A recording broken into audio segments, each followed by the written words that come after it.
but they here in the center have learned a lot about the community.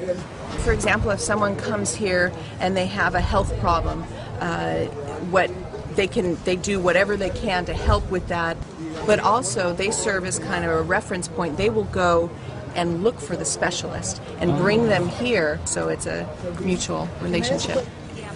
The people cooperating with and caring about each other are the main factors that we need to encourage. We can all plant fruit trees, we can all have water catchment devices on our roofs. It's not the technology, it's the human relationships. The neighbors are starting to see the possibilities of what they can do in their spaces, and they're starting to create natural gardens on their roofs and also in their patios. Cubans, who formerly lived on the equivalent of just $2 a month, found new ways to supplement their income. These grapevines have a lot of uses. It provides shade, so you have a little patio area. You also can make wine out of the grapes, and it's very good for the family economy, because if you do it well, you can get about 10 pesos for a bottle of wine. Cubans' view of agriculture has changed dramatically. Farmers are now among the highest paid workers, and people from all fields are attracted to the profession. I'm a musician, I'm a mechanics, automobile mechanics, diseñador de equipos electrónicos, designer of the electronics, and nothing of this I am doing. Esto solo. Only this. Only animals. Just animals and these plants. So he's an urban farmer on top of his house. The farmers in Cuba are not the poorest people in the society. On the contrary, they have food, so they don't have to spend their money on food, and they sell food, so they make good living. No? So it is important to take that in account. That is another way to dignify the people that grow food. With a very low cost, we were producing food, and now we have more than 1,000 kiosks allocated in the city that provide you with fresh fruits and vegetables produced in the neighborhood. More than 50% of the total vegetable needs of the Havana's population, 2.2 million inhabitants, is supplied by the urban agriculture. In small cities and towns, urban gardens are even more productive, providing 80 to 100% of the fruits and vegetables they need. Urban agriculture supplies food locally, eliminating much of the need for transporting food over long distances. The country has 169 municipalities. So 5 kilometers around the municipal towns also are considered urban agriculture. So it's a national system that is employing more than 140,000 people, actually. It's creating jobs. It's a growing sector of the economy, and it is very important. And we're very proud to say that.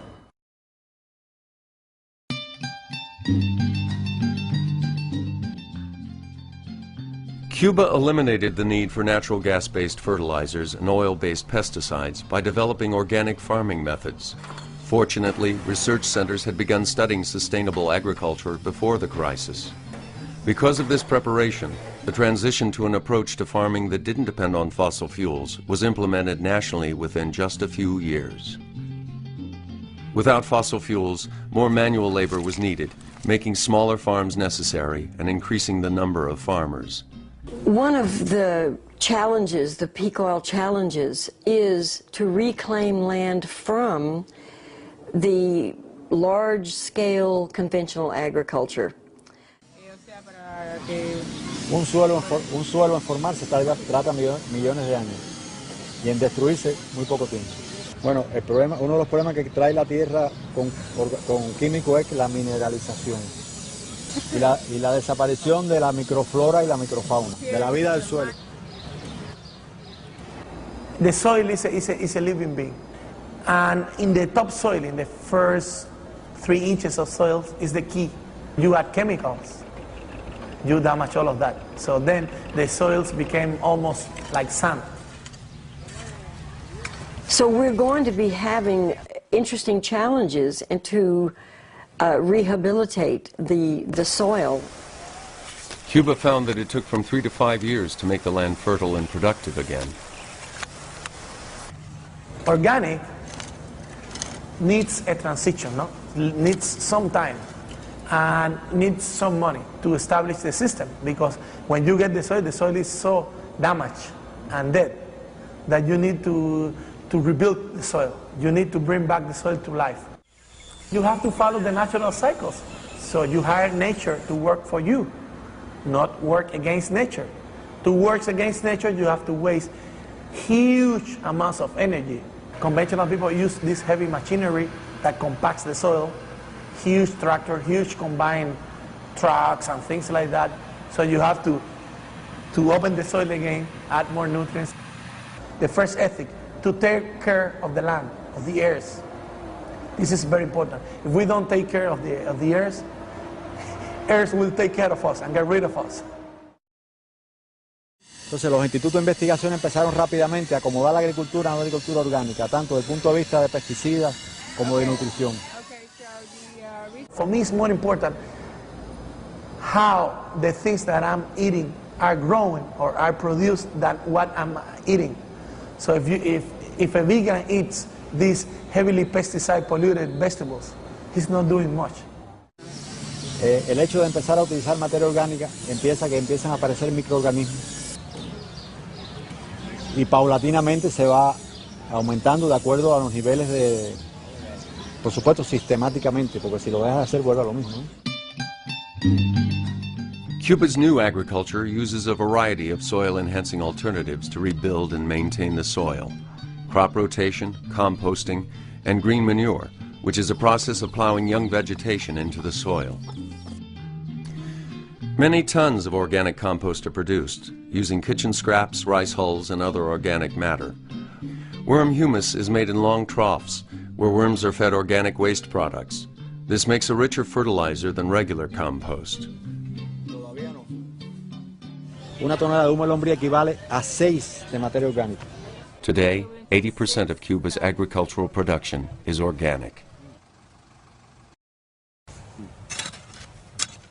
The lack of fuel drove us to use less machinery, to go to smaller farms, to combine different crops in one small piece of land, preventing pest spreading. If you have 1 million plants of corn, you will have 1 million bugs that eats only corn, and you have a pest. We developed many biopesticides and many biofertilizers.